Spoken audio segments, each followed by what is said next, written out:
Hello students, আমি Nitish sir জ্ঞানজ্যোতি coaching সেন্টারের পক্ষ থেকে তোমাদের প্রত্যেককে জানাই আরো একবার স্বাগত।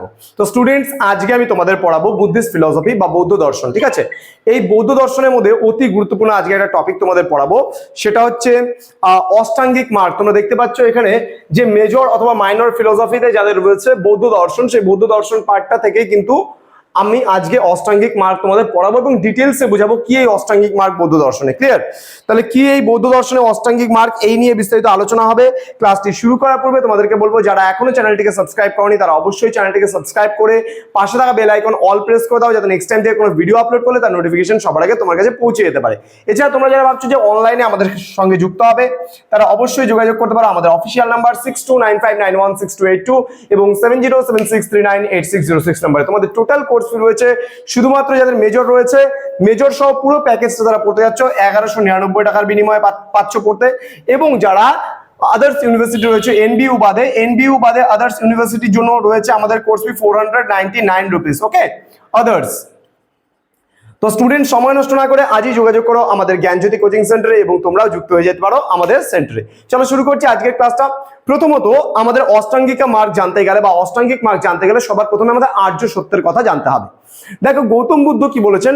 গৌতম বুদ্ধ বলেছেন যে আর্য সত্য বলতে জীবনে 4টা কঠিন সত্যের কথা তিনি বলেছেন এবং এটাকেই কিন্তু আর্য সত্য তিনি বলেছেন। কি সেই সত্যগুলো? বলছে দুঃখ। প্রথমত বলছে দুঃখ, অর্থাৎ প্রতিটা মানুষের জীবন কিন্তু দুঃখময়। তিনি বলেছেন যে জীবন দুঃখময়। দেন বলছে 2 নম্বর বলছে দুঃখ সমুদয়। সমুদয় মানে কি? অর্থাৎ দুঃখের উৎপত্তি এবং কারণও কিন্তু রয়েছে। 3 নম্বর বলছে দুঃখ নিরোধ, অর্থাৎ দুঃখ নিরোধ বলতে দুঃখের নিবৃত্তি এবং দুঃখ নিবারণও কিন্তু সম্ভব।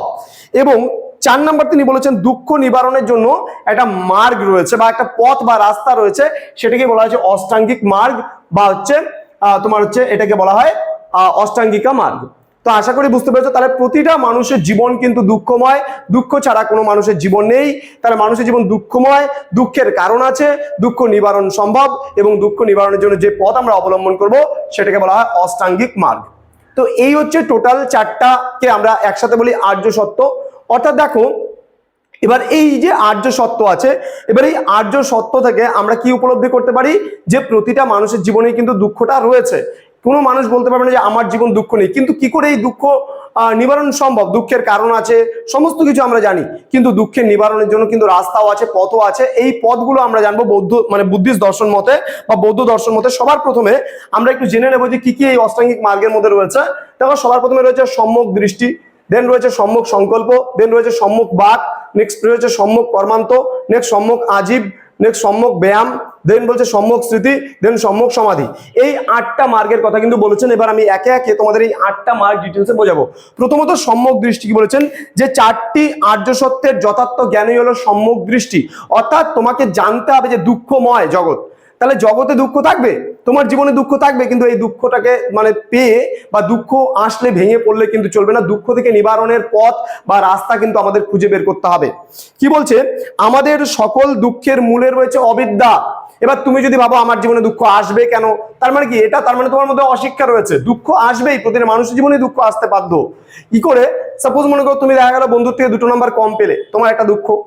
তাহলে যদি আমি ভাবি যে আমার থেকেও তো কেউ না কেউ কম পেয়েছে, তাহলে আমি তো পাস করে গেছি, তাহলে আমি হ্যাপি থাকতে পারবো। এবার যদি মনে করি যে আমার তো টিনের বাড়ি আছে, ওই মানুষটার তো 4তলা বিল্ডিং আছে, তাহলে কবে আমি 4তলা বিল্ডিং গড়ে তুলবো, তাহলে কিন্তু তোমার জীবন দুঃখময় হয়ে উঠবে। তোমাকে ভাবতে হবে অনেক মানুষ আছে যাদের মাথা গোজার ঠাঁই নেই, তো তাদের থেকে তো আমি ভালো আছি, তাহলে কিন্তু তোমার জীবনের এই দুঃখ নিবারণগুলো সম্ভব। তো যাই হোক, তো বলছে আমাদের সকল দুঃখের মূলে রয়েছে অবিদ্যা। জগৎ এবং জীবন সম্পর্কে সত্য জ্ঞানের উন্মেষ না হলে অবিদ্যাজনিত দুঃখ থেকে মুক্তি বা নির্বাণ লাভ কিন্তু সম্ভব হবে না। বুদ্ধিস্ট দর্শনে খুব সুন্দর কথা বলেছেন গৌতম বুদ্ধ। তিনি তার 8টা মার্গের মধ্যে বলেছেন যে জগৎ দুঃখময়। তাহলে এই দুঃখ থেকে আমাদের নিবারণ সম্ভব কখন হবে? যখন আমাদের মধ্যে বিদ্যা অর্জন হবে, আমরা যখন সঠিক জ্ঞানটা অর্জন করতে পারবো। তাহলে আমাদের মধ্যে যদি আমরা সঠিক জ্ঞানটা অর্জন করতে না পারি, তাহলে কিন্তু কখনোই আমাদের মধ্যে বিদ্যা আসবে না, শিক্ষা অর্জন হবে না আমাদের, এবং আমরা কিন্তু সঠিকভাবে জীবন পথে চালিত হতে পারবো না। তো বলছে যে উন্মেষ, যদি আমাদের জ্ঞান বা সত্য জ্ঞানের উপলব্ধি না হয়, তাহলে কিন্তু আমাদের মধ্যে উন্মেষ ঘটবে না এবং আমরা এই দুঃখ থেকে কখনো দুঃখ থেকে নিবারণের যে পথ বা রাস্তা, সেই রাস্তা বা পথও কিন্তু আমরা আর খুঁজে পাবো না। নেক্সট বলছে যে এখানে নেক্সট যেটা পয়েন্ট বলেছে সম্যক সংকল্প। সংকল্প কি জিনিস? সংকল্প মানে আমাকে নিজে থেকে কিছু কাজ করতে হবে যে আমি এই জিনিসগুলো আমার জীবনে করতে পারবো না। এখানে কি বলেছে, মুক্তি লাভের জন্য দৃঢ় সংকল্প থাকা প্রয়োজন। আমি এটা করতে চাই, তার জন্য একটা দৃঢ় সংকল্প তোমার মধ্যে থাকতে হবে। দেন বলছে ভোগ বাসনা, দেশ, ক্রোধ, হিংসা প্রভৃতি বর্জন করতে হবে। তাহলে কি তোমার মধ্যে যদি ভোগ বাসনা থাকে যে আমি 4 চাকা গাড়ি কিনবো, আমার একটা পার্সোনাল ফ্লাইট থাকবে, একটা বড় বড় তুমি স্বপ্ন দেখছো, বড় বড় বাসনা তোমার আছে, বড় বড় কামনা তোমার রয়েছে, তাহলে এই যে ভোগ বিলাসের যে আকাঙ্ক্ষা, হ্যাঁ আমি টিনের বাড়িতে আমার থাকা যাবে না, আমাকে সেই 2 তলা 3 তলা বিল্ডিং করতে হবে, অমুক মানুষ বিল্ডিং করেছে আমাকেও বিল্ডিং করতে হবে, এই যে ধরনের মেন্টালিটি, তাহলে এই ধরনের মেন্টালিটি গুলো যদি তোমার মধ্যে থাকে, তোমার ভোগ বাসনার জীবন কিন্তু কখনোই তোমাকে সুখে থাকতে দেবে না। তাহলে আমাদের এই ভোগ বাসনা ত্যাগ করতে হবে, আমাদের হিংসা কারোর প্রতি করা যাবে না, হিংসা থেকে বিরত থাকতে হবে, হিংসা থেকে দূরে থাকতে হবে, তবেই কিন্তু আমরা জীবনে কিন্তু এই সম্যক সংকল্পের পথে কিন্তু অবতীর্ণ হতে পারবো এবং আমাদের জীবনে দুঃখ নিবারণ আমরা করতে পারবো। নেক্সট যে পয়েন্টটা বলেছে সম্যক বাক। বাক মানে কি, তোমার বলা, অর্থাৎ এখানে কি বলছে, সম্যক সংকল্পের জন্য প্রয়োজন হয় বাক সংযম। অর্থাৎ কি, তোমাকে যেমন নেতা নেত্রীরা কি করে, ম্যাক্সিমাম ক্ষেত্রে আমরা দেখি মিথ্যে প্রতিশ্রুতি তারা দেয়, হ্যাঁ এটা করে দেবো, অমুক করে দেবো, তমুক করে দেবো, হ্যাঁ ভোট ফুরিয়ে গেলে অষ্টলম্বা বুড়ো আঙ্গুল দেখিয়ে দেয়। তাহলে আমরা সচরাচর নেতাদের মুখে কিন্তু একদম মিথ্যে ভাষণ শুনি, তাহলে এই মিথ্যে ভাষণ কিন্তু দেওয়া যাবে না বা মিথ্যে কথা বলা যাবে না। তাহলে সম্যক বাক বলতেই সঠিক বাক, অর্থাৎ তোমাকে সত্যের পথ অবলম্বন করে সব সময় সদা সত্য কথা বলতে হবে। তাহলে এটা কিন্তু গৌতম বুদ্ধের আরেকটা নির্দেশ ছিল, আর একটা উপদেশ ছিল বলতে পারো। তাহলে গৌতম বুদ্ধ বলেছেন যে আমার ভাষা, তারপরে আমার হচ্ছে মানে সত্য গোপন করা যাবে না, সত্যটাকে সবসময় প্রাধান্য দিতে হবে। দেন বলছে মিথ্যা ভাষণ দেওয়া যাবে না, পরনিন্দা করা যাবে না, পরচর্চা করা যাবে না, হ্যাঁ কটু বাক্য কাউকে ব্যবহার করা যাবে না, এই সমস্ত জিনিসগুলো থেকে বিরত থাকতে বলেছেন কিন্তু গৌতম বুদ্ধ। আর এটাকে বলা হয়েছে সম্যক বাক। নেক্সট বলছে সম্যক মানে কর্মান্ত।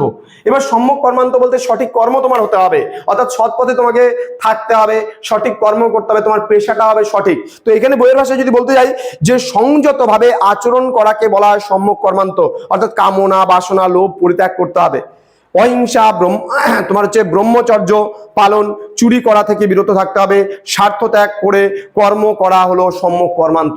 তাহলে তোমার স্বার্থ থাকলে পরে চলবে না, একটা কর্ম আমি করছি কিন্তু সেই কর্মটা হতে হবে সঠিক পথে, সঠিকভাবে, সঠিক কাজের পিছনে। নেক্সট বলেছে এটা আমাদের সম্যক আজীব। সম্যক আজীব বলতে গেলে কি বোঝাচ্ছে, যে সৎভাবে জীবনযাপন করা হচ্ছে, ভুল বললাম, সৎভাবে জীবনযাপন হচ্ছে সম্যক ব্যায়াম বা সম্যক অজীব বলছে। এখানে বলছে হিংসা বা মিথ্যার আশ্রয় ত্যাগ করে সৎ উপায়ে সাধককে জীবিকা অর্জন করতে হবে। অর্থাৎ অজীব বলতে সৎ উপায়ে নিজের জীবিকাটা অর্জন করাকে এখানে বলছে কিন্তু সম্যক অজীব, ঠিক আছে। এবার চলে আসবো আমরা সম্যক ব্যায়ামে। সম্যক ব্যায়াম কি জিনিস, এখানে বলছে যে সৎ চিন্তার চর্চাই হলো সম্যক ব্যায়াম। অর্থাৎ তোমাকে সবসময় চিন্তাটা, এটাকে সৎ চিন্তাও বলতে পারো, তোমার চিন্তাধারাগুলো সবসময় ভালো হতে হবে, কার ক্ষতি করব, কার অনিষ্ট করব, হ্যাঁ কার পরধানে মানে মই দেবো, তো এই সমস্ত চিন্তা করলে কিন্তু হবে না, তোমার চিন্তাগুলো সঠিক করতে হবে। অর্থাৎ সৎ চিন্তা লাভকেই কিন্তু বৌদ্ধ দর্শনে কিন্তু কি বলছে, সম্যক ব্যায়ামের কথা। দেন বলছে সম্যক স্মৃতি। সম্যক স্মৃতি কি জিনিস বলছে, মানে এখানে সম্যক স্মৃতি হলো সর্বদা কোনো জিনিস সঠিকভাবে স্মরণে রাখা, অর্থাৎ সঠিক চিন্তা করে সঠিক জিনিস স্মরণে রাখতে পারাটাই হচ্ছে সম্যক স্মৃতি। অর্থাৎ এই প্রকার স্মৃতি বলে জগৎ ও জীবনের অসারত্ব বোধ জন্মায়, ভোগ সুখে বৈরাগ্য দেখা দেয়, ফলে নির্বাণের পথ কিন্তু সুগম হয় বা আমাদের মুক্তির পথ কিন্তু সুগম হয়। অর্থাৎ তোমার যদি স্মৃতিতে যদি সবসময় ভালো কিছু ফুটে ওঠে, তাহলে কিন্তু তোমার কাজকর্মগুলো ভালো হবে। এবং সর্বশেষে এই পয়েন্টটা আমাদের বলেছে সেটা হলো সম্যক সমাধি বলছে। সম্যক সমাধি কি বলছে, যে অর্থাৎ এই যে আমাদের 7টা পথ আগে বলেছে, 7টা মার্গের কথা প্রথমে বলেছে, সম্যক দৃষ্টি, সম্যক সংকল্প, সম্যক বাক, সম্যক কর্মান্ত, হ্যাঁ সম্যক আজীব, সম্যক ব্যায়াম, সম্যক স্মৃতি, সম্যক সমাধি, এই যে কথাগুলো সম্যক স্মৃতি পর্যন্ত এই যে কথাগুলো বলেছে, এখানে এই 7টা যদি পরিপূর্ণভাবে চর্চা করা হয় তবেই কিন্তু আমাদের মধ্যে কিন্তু সম্যক সমাধিটা পসিবল।